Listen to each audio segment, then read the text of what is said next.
Bonjour, bienvenue sur la vidéo C1. Alors nous allons parler des étapes de la méiose. Cette vidéo fait référence à l'autre vidéo dont vous avez le lien en commentaire et qu'il vous faut d'abord voir. Alors la méiose, nous allons le voir, se caractérise par deux divisions différentes. La première est appelée la division réductionnelle. Sur la vidéo, voilà comment débute la méiose. Alors vous reconnaissez une seule cellule avec sa membrane plasmique et puis en rouge toute cet ADN qui est encore décondensé mais qui va progressivement se condenser, ce qu'on appelle la chromatine. Cette chromatine est en cours de condensation et on distingue encore cette enveloppe nucléaire qui va disparaître et dont le rôle, je le rappelle, est de protéger notamment l'ADN. Donc en prophase 1, l'enveloppe nucléaire va disparaître et les chromosomes vont progressivement se former par condensation de l'ADN. Donc ici, on est en fin de prophase 1, on voit bien que l'enveloppe nucléaire a disparu et on voit ces chromosomes assez épais. Alors, dans la vidéo, on a coloré en rouge et en bleu une paire de chromosomes homologues, histoire de pouvoir les suivre. Ce que l'on constate ici, c'est que chaque chromosome possède deux chromatides. Ce sont donc des chromosomes doubles, c'est important. On va zoomer un petit peu pour voir comment les chromosomes homologues sont disposés en fin de prophase 1. C'est intéressant. Alors voici un petit schéma. On constate que les chromosomes homologues sont très proches, ils sont très rapprochés. Ils forment ce que l'on appelle des tétrades ou bien des bivalents. Donc en prophase, les chromosomes sont rapprochés, alors par un ensemble de protéines, et donc ils forment ce qu'on appelle des tétrades ou des bivalents. Alors notez bien, c'est important pour la suite du cours, qu'il y a des zones où ces chromosomes homologues se chevauchent. Ces zones particulières sont ce qu'on appelle des chiasmas. Donc je vous demande de bien retenir cette idée-là que nous travaillerons plus tard. Alors, nous poursuivons notre méiose, toujours la première étape, et nous arrivons en métaphase 1. Alors, on va mettre un petit peu de schématisation sur la photo. Donc, vous retrouvez la membrane plasmique. Il y a de chaque côté de la cellule les pôles cellulaires. Et puis, il y a des éléments qu'on ne voit pas sur la photographie, mais qui sont bien présents. Ici en rose, ce sont des éléments qu'on appelle des centrioles. Ces centrioles vont être un petit peu les chefs d'orchestre de la division cellulaire. De ces centrioles vont partir des fibres de division qu'on appelle des microtubules. Ces microtubules vont s'attacher aux chromosomes et ce sont eux qui vont permettre de faire bouger ces chromosomes. Alors, si on zoome pour voir un petit peu l'attachement des chromosomes à ces microtubules, voilà ce que ça donne. Vous avez donc un chromosome ici schématisé et vous voyez que sur le côté droit, il y a une plaque d'attachement qui est reliée au centromère du chromosome. Et de cette plaque d'attachement partent des microtubules.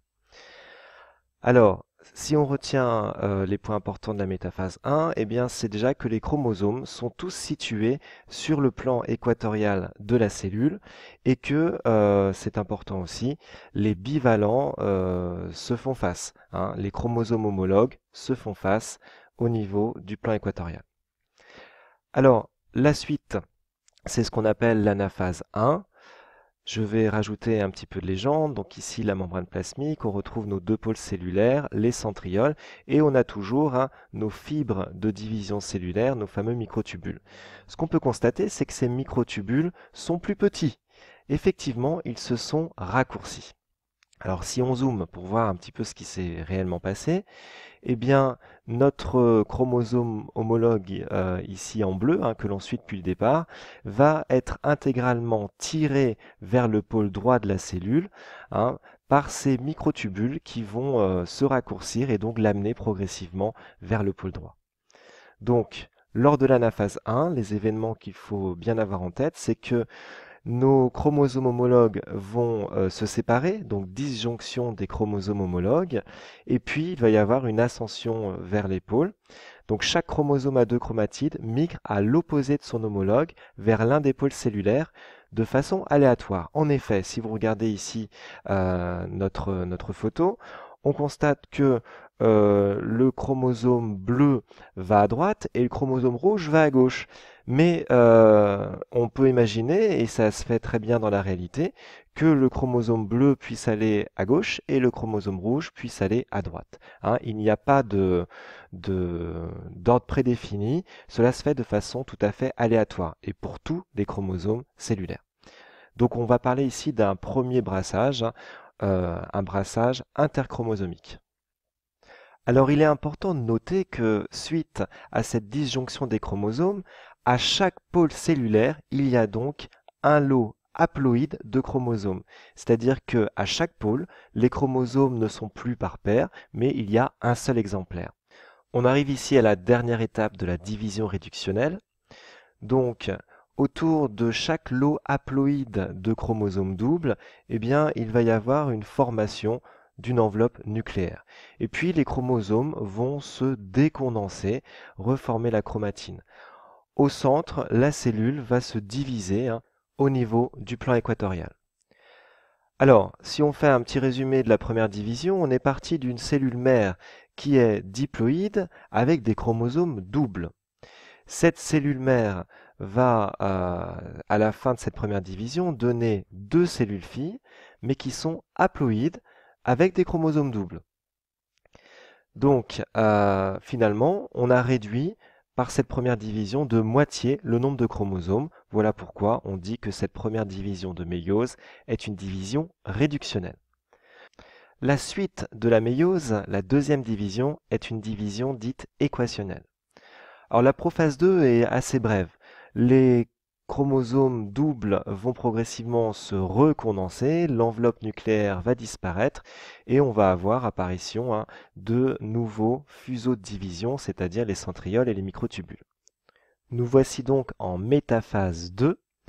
Alors, il y a donc cette fois deux cellules dans notre vidéo. Avec les pôles cellulaires, vous avez ici les centrioles et donc, ça ne vous surprend plus maintenant, des fibres qui sont reliées aux chromosomes. Donc, les chromosomes doubles s'alignent, c'est en métaphase, sur le plan équatorial de la cellule, toujours grâce aux microtubules qui les placent. Alors si on zoome pour voir un petit peu comment sont reliés les chromosomes aux microtubules, eh bien ça donne ça. Et vous constatez que c'est un petit peu différent de tout à l'heure, puisque cette fois, un chromosome double est relié de part et d'autre de son centromère à des microtubules. Donc vous allez vite comprendre ce qui se passe. Cette organisation va donc permettre une séparation au niveau du centromère des deux chromatides. Alors c'est exactement ce qui se passe en anaphase 2. Donc je remets rapidement la légende. Hop, donc on constate que les microtubules sont plus courts. Maintenant, vous savez pourquoi. C'est parce qu'ils se sont raccourcis en entraînant avec eux une chromatide. Donc, l'anaphase 2, ce qu'il faut retenir, les chromatides vont se séparer et puis il y a cette ascension polaire. Chaque chromatide migre à l'opposé de son homologue vers l'un des pôles cellulaires. Donc si on zoome, voilà ce que ça donne au niveau des pôles. On n'a plus que pour chaque chromosome une seule chromatide qui est tirée. Alors c'est important aussi de noter que à chaque pôle cellulaire, il y a toujours un lot de chromosomes, un lot haploïde, mais ce sont cette fois des chromosomes simples, c'est-à-dire une seule chromatide. Donc bien voir la différence entre l'anaphase 2 et l'anaphase 1. Alors la fin de l'histoire, la téléphase 2, vous la connaissez. Chaque cellule va se diviser et puis il va y avoir formation des enveloppes nucléaires. Les chromatides vont se décondenser et former la chromatine. Donc, résultant de tout ça, il y a la formation de 4 cellules reproductrices haploïdes, ce qu'on appelle les gamètes. Alors, si on fait un résumé des deux étapes de la méiose, la première, la division réductionnelle. Donc on part d'une cellule mère diploïde ayant des chromosomes doubles. Cette cellule mère va se diviser et former deux cellules filles haploïdes cette fois, mais ayant toujours des chromosomes doubles. Puis suit la deuxième division de méiose qu'on appelle la division équationnelle, où cette fois, les deux chromatides de chaque chromosome vont se séparer et on va avoir à la fin la formation de 4 cellules haploïdes, 4 gamètes, portant cette fois des chromosomes simples.